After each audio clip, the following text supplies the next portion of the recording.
Well, how exciting was this to win, to be a GLVC champion? It's the most excited I've been since I've been here, because Really? it's only the second meet I've ever won. So. Well, people, I'm sure, would look at that and say, yeah, that's a great deal. Congratulations, nice. But there's a whole lot of work that goes into that moment. You want to tell people what that's like to prepare for that long, for that kind of accomplishment?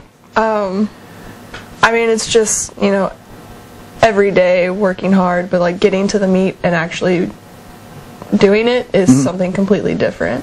Yeah. Was there a lot of pressure? Did you feel people watching you? What was the moment like?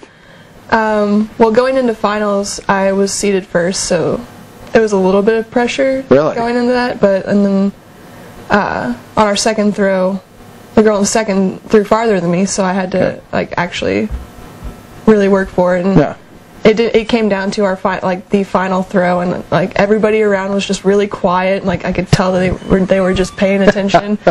So it was a little nervous, but like the adrenaline just got me through it.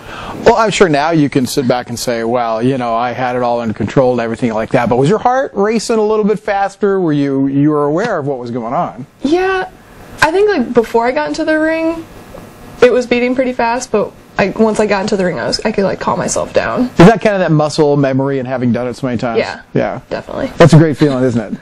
Yeah. Well, when you let it go, did you know it was good?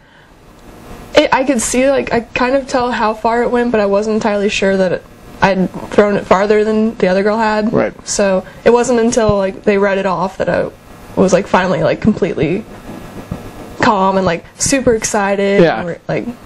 What was the first thing that went through your mind, or one of the first things when they read it off? I just honestly couldn't believe it. Really? Yeah.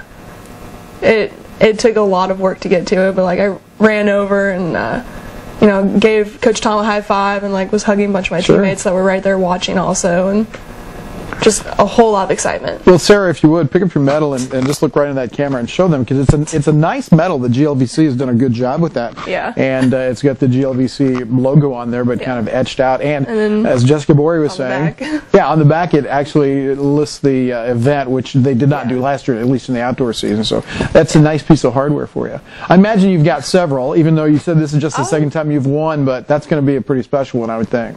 It's definitely the most special. I only have one other medal from a conference meet, and that was third place a couple of years ago. Okay. So. Okay.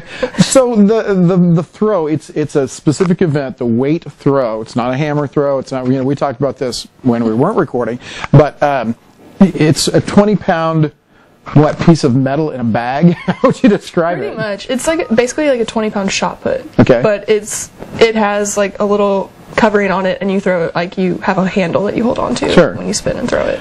When was the first time you picked one up and tried it? Freshman year when I got here.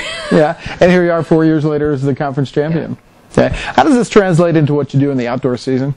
Going into hammer, the weight is the indoor version of the hammer. So when we go to hammer, it's the exact same footwork. It's a lot of the same technique and movement to it, but the hammer's a lot lighter. Right. Right. So. Okay. All right.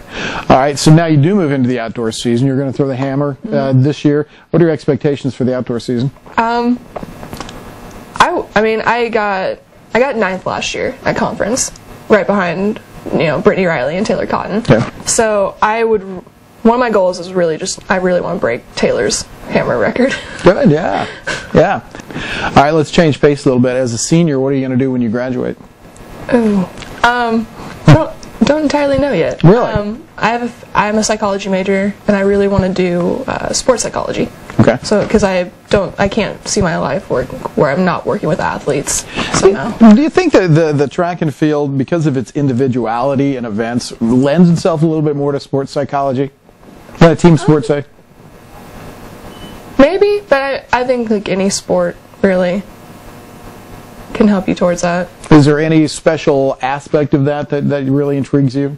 I mean, the working with athletes? I think like helping people get through like when they've had an injury, because when you've had an injury, your mindset changes so much. Yeah. And it can take a long time to get back to where you really need to be mentally. Have you experienced that? Kind of. I had a stress fracture in my foot freshman year, and I missed 3 weeks of outdoor. The first 3 weeks of outdoor. Right. that point. Tell us a little bit, if you would, about your family, where you're from. Where'd you go to high school? I'm from Nixon, Missouri, but I went to Ozark. Okay. I'm an only child. Me and my parents grew up in Springfield with a lot of my family all around me, so we're very family oriented. Right. And I'll bet they're really, really proud of you. Yeah. They were at the meet at Missouri Southern. Right, when you won that one. Yeah. So that was really special. That is neat. They've been in Florida, so they didn't get to come to Indiana. Well, congratulations again. That's a neat medal and a great accomplishment, and really proud of you. Nice job. Thank you.